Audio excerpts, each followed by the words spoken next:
Politique, c'est net. L'invité politique sur Radio Classique et Public Sénat. Voilà, nous sommes posés beaucoup de questions.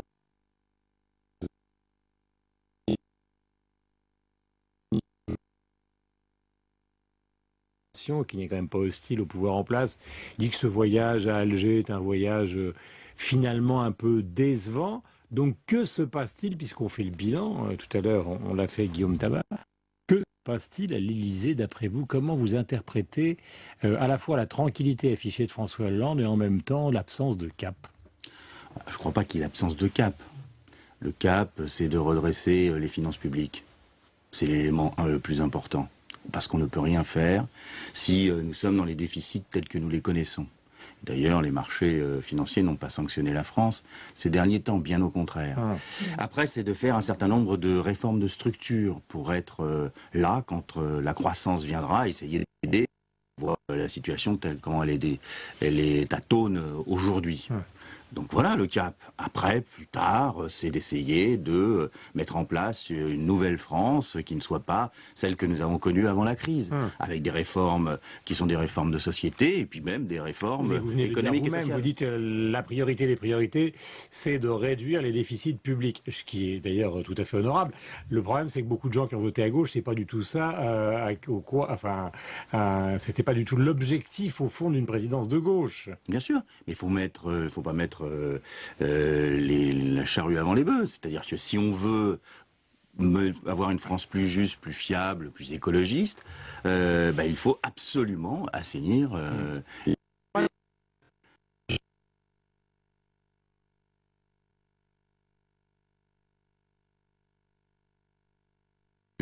François Hollande est l'homme de la normalisation des relations entre la France et l'Algérie. Il a fait un discours très habile, parce qu'il s'est mis dans la continuité de la politique. Mais pas enthousiasmant une seule seconde.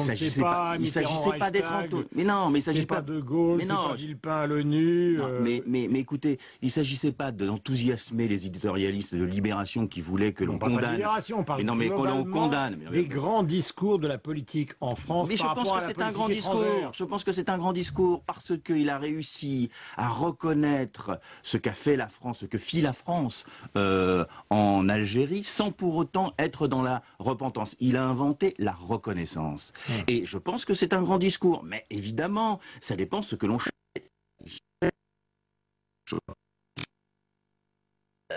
Comment vous expliquez le fait que les militants socialistes, que certains parlementaires aussi, réclament plus de lisibilité à François Hollande? Est-ce que, par exemple, il devrait s'exprimer un peu plus? On peut toujours s'exprimer un peu plus, mais après on lui reprocherait d'être tout le temps présent et de se substituer à sa majorité, comme ça a été le cas pour Nicolas Sarkozy. Oui, il y a un problème. Je crois qu'il y a un problème. Non, mais il y a un problème sous le quinquennat, c'est la bonne distance entre le président, son gouvernement et sa majorité. Et pour l'instant, François Hollande n'a pas vraiment trouvé... Si, il a trouvé une formule qui est le rendez-vous tous les 6 mois avec l'ensemble des Français, mais peut-être qu'entre-temps, ici et là, il serait bon de s'exprimer. D'ailleurs, il l'a fait sous différentes formes.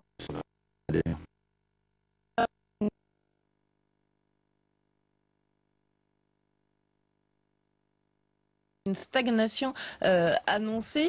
Dans ce contexte, l'objectif de croissance fixé par le gouvernement dans le projet de loi de finances 2013 semble impossible à tenir. Il va falloir tout remettre à plat. Et il semble difficile. Bon, écoutez, entre 0,2 et 0,8, ça fait 1 milliard d'euros en plus à trouver. Ce n'est pas le plus compliqué à mon avis, vu ce que nous avons. Le gouvernement ne veut pas rajouter à la situation économique difficile un pessimisme militant qui conduirait les Français à moins consommer encore qu'ils ne le consomment aujourd'hui. Et il y a des objectifs, ils se battent pour, il y a un horizon, c'est d'arriver à 0,8, et en même temps, l'inertie de la situation économique que l'on nous a laissée fait que c'est très très difficile d'obtenir cet objectif. Vous avez entendu Daniel Cohn-Bendit ces derniers jours, je ne parle pas de Daniel Cohn-Bendit, l'écolo, d'ailleurs on se demande, il a pris ses distances par rapport au Vert, mais il a exprimé comme homme de gauche une certaine forme de déception, on ne comprend pas grand-chose. Alors évidemment, on emploie avec Perrine des mots qui sont des mots un peu abstraits, pas forcément précis, mais c'est aussi ça, le jugement qu'on porte sur un départ. C'est vrai que personne ne comprend vraiment ce qui se passe. Plus l'affaire de Pardieu.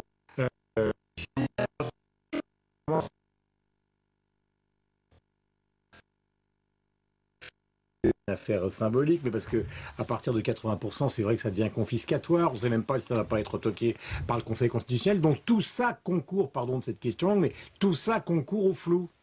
Oui, je vois bien que les Français regardent, s'interrogent, pour l'instant ne sanctionnent pas.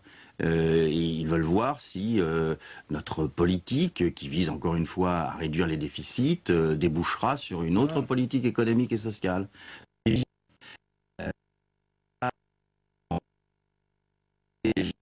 La situation, c'est parce qu'on nous demande, hein. La situation, elle est épouvantable. Non, bien sûr. La situation, elle est épouvantable. Hein. On est au bord, on se bat contre la récession jour après jour. Oui. Et donc, il faut intégrer ça. Il y avoir les accents churchilliens, puisque vous parlez d'épouvante là. Écoutez, on est. Non, mais un jour on nationalise, le lendemain on nationalise pas. Ça, c'est un autre débat. Oui, mais vous allez employer un mot vulgaire, mais c'est le désordre. Non, c'est pas le désordre. C'est que dans une bataille aussi importante que celle que nous traversons aujourd'hui, vous avez des ordres et des défendants. Il y a quand même plusieurs lignes politiques qui s'affrontent au sein même du gouvernement. Et on n'a pas toujours l'impression que alors, prenons un cas ensemble. Montebourg, oui. Il a perdu. Le lendemain dans Le Monde, il dit oui, j'ai gagné. C'est quand même assez aberrant. Non, Arnaud Montebourg, le ministre du redressement productif, a mené une bataille. Vous avez même du mal à prononcer la formule.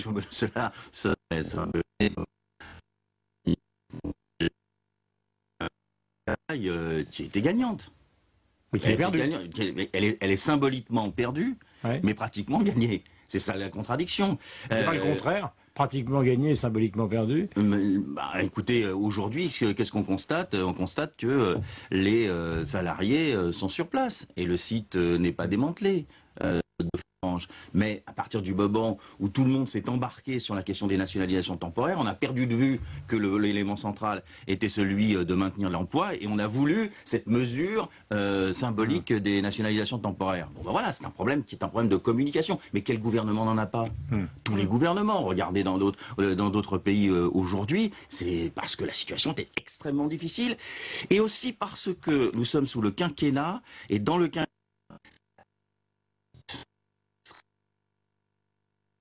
son couac. Bon, et donc c'est très difficile de gouverner aujourd'hui. Perrine. On a quand même l'impression qu'il faut qu'il y ait un chef qui tranche et qui siffle la fin de la récré. On prend aussi l'exemple des textes sociétaux qui sont programmés pour le premier trimestre 2013. Pour tous, il y a un débat au sein de votre majorité autour de la procréation médicale assistée. Vous vous êtes fait un peu le porte-parole des opposants à cet amendement. Là aussi, qui va trancher? Est-ce que les parlementaires PS sont divisés? Est-ce que François Hollande doit se prononcer et mettre là aussi le cap? Mais écoutez, les choses sont simples. Il y a un projet de loi. Mais divisé. Mais on a...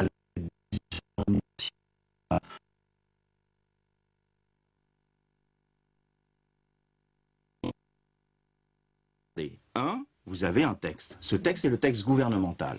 François Hollande et Jean-Marc Ayrault soutiennent ce texte. Il y a un débat. Est-ce qu'il faut rajouter à ce texte un amendement? Pour le moment, je ne suis pas favorable à ces amendements, mais pour le pour cet amendement, je suis minoritaire. La question, elle est aussi simple.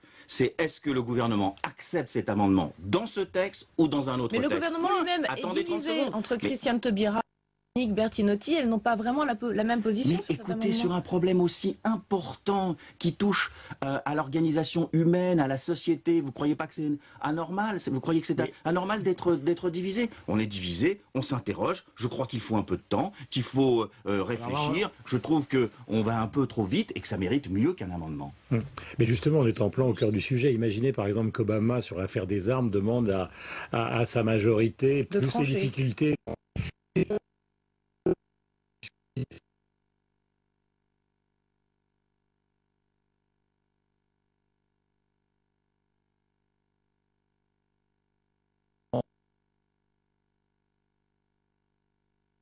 Il lui dit trouve-moi une majorité, on va voir ce qu'on va faire. Ce qui est quand même assez surréaliste. Mais c'est normal. Bon, d'abord, Barack Obama n'a pas de majorité au Congrès sur ce sujet. alors que François Hollande a une majorité Mais à justement, l'Assemblée c'est justement pour ça que je vous en parle. Donc, est-il normal qu'ils disent trouvons une mais majorité, écoutez, on verra. Écoutez, on reprochait à Nicolas Sarkozy de se substituer à son gouvernement, de se substituer à son parlement, de se substituer à tout le monde et de décider tout seul. C'est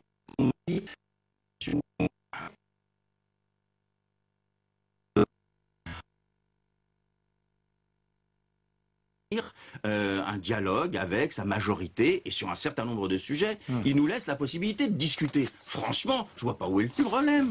Le problème, c'est qu'on arrive à ce que Guillaume Tabar nommait tout à l'heure une session parlementaire éprouvante. Il n'y a pas de majorité non plus qui se dégage forcément au Parlement et notamment au Sénat. Oui, mais c'est la vie française qui est éprouvante aujourd'hui.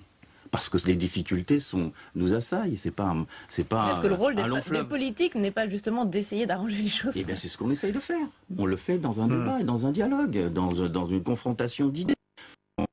Cette majorité est vivante, il y a des oppositions, mais somme toute, les textes sont votés. Quel texte a été repoussé par l'Assemblée nationale? Aucun. Il y a eu des difficultés, il y a eu des couacs, il y a eu des formules maladroites ou approximatives, mais tout avance. Le problème, c'est qu'il faudra juger dans 5 ans ce que on aura réussi à encoder du point de vue parlementaire. 2 questions pour terminer. Est-ce que vous croyez au retournement du chômage? Parce que c'est quand même là-dessus, comme tous les présidents, qui sera jugé. Il a l'air extrêmement serein. Mais il n'y a aucun chiffre qui puisse militer pour cette sérénité. Et deuxièmement, est-ce que c'est normal qu'un gouvernement tout entier tombe sur Gérard Depardieu à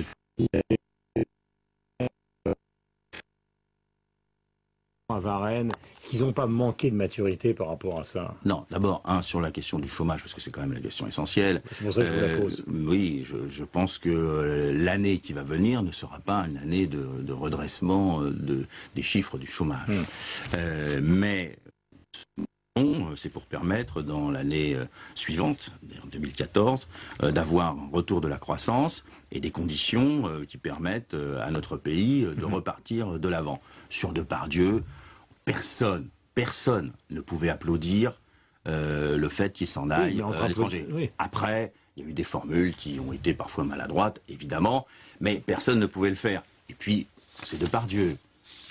Tout le monde ne fait pas un billet dans le JDD pour apostropher le Premier ministre. Enfin, depuis Voilà. Philippe Torreton en a fait un, Catherine Deneuve Mais on n'est répond pas à responsable Torreton de aujourd'hui. Philippe Torreton.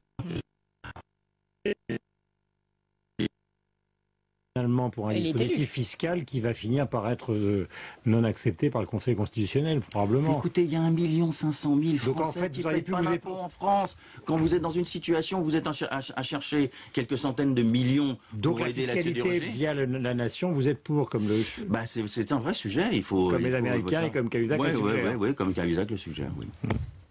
Cahuzac qui? Qui le suggère, oui. Ouais. Voilà. J'allais dire Cahuzac qui? Qui? Quoi? Il sera encore là dans 15 jours, dans 3 semaines. Bien sûr qu'il sera là.